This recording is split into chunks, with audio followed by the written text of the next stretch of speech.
Assalamualaikum warahmatullahi wabarakatuh. Kembali lagi kita bertemu di channel Demi Traung yang akan menceritakan kepada teman-teman semua kisah-kisah mistis, tragedi dan sejarah kelam yang pernah terjadi. Sebagai warga negara Indonesia, kita tentu tahu tentang cerita-cerita pesugihan. Salah satu pesugihan yang paling terkenal adalah pesugihan rumah makan. Untuk teman-teman yang muslim pasti memahami tindakan pesugihan ini adalah tindakan yang musyrik. Berikut ini adalah kisah pesugihan seorang pemilik warung makan yang menggunakan penglaris guna membuat warungnya ramai. Lantaran sepi, Pak Pur, sebut saja begitu, memutuskan untuk mengadakan perjanjian dengan makhluk astral untuk melariskan warung makannya. Dalam perjanjian itu, si iblis mengatakan bahwa ia akan membuat warung Pak Pur laris, asalkan Pak Pur bersedia untuk mengorbankan seseorang sebagai tumbal jika ia melakukan kesalahan perihal sesajen. Bahkan jika ternyata itu adalah keluarganya sendiri. Adapun warung tempat Pak Pur berjualan terletak tak jauh dari tempat tinggalnya. Sesaat setelah Pak Pur menjalankan perjanjiannya, warung makan itu benar-benar ramai. Buktinya, untuk melayani para pembeli perharinya Pak Pur dapat menghabiskan 4 kuintal beras. Di samping itu, pengunjung yang hadir juga berada dalam antrian yang panjang. Sebelumnya rumah makan itu amat sepi. Dalam suatu hari, hanya ada 1 hingga 2 pembeli yang makan di sana.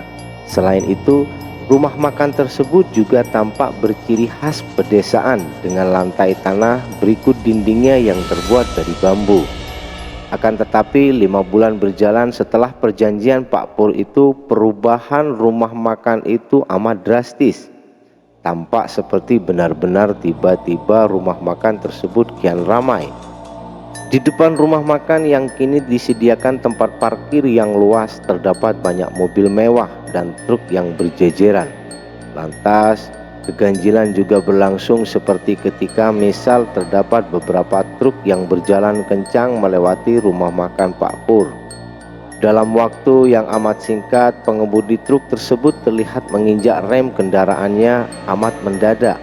Setelah itu, ia langsung berputar balik mampir di rumah makan milik Pak Pur. Padahal menurut banyak orang, rasa masakan di rumah makan itu amat biasa saja. Akhirnya keganjilan itu pun terjawab oleh seseorang yang terkenal di desa itu sebagai orang pintar. Ia mengetahui bahwa ketentuan yang harus diserahkan Pak Pur pada si iblis adalah mempersiapkan sesajen serta ayam cemani tiap malam Jumat Kliwon. Setiap waktu itu Pak Pur harus mempersiapkan ketentuan itu dengan amat lengkap, karena apabila tidak, iblis itu akan meminta 1 nyawa sebagai tumbalnya. Namun suatu hari karena kecerobohan Pak Pur sendiri, ia ditimpa oleh nasib buruk memasuki ritual di malam Jumat Kliwon yang ke-19.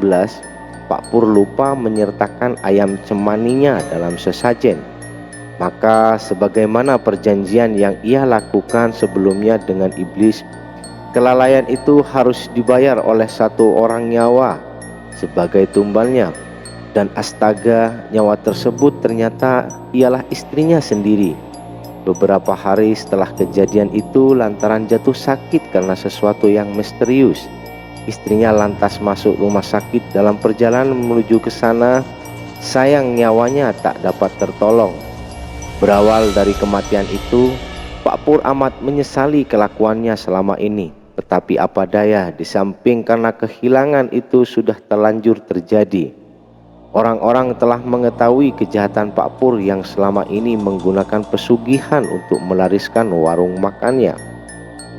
Sekian cerita yang bisa saya ceritakan. Semoga video-video yang saya buat bisa menambah pengetahuan atau hanya menjadi sebatas hiburan untuk teman-teman semua.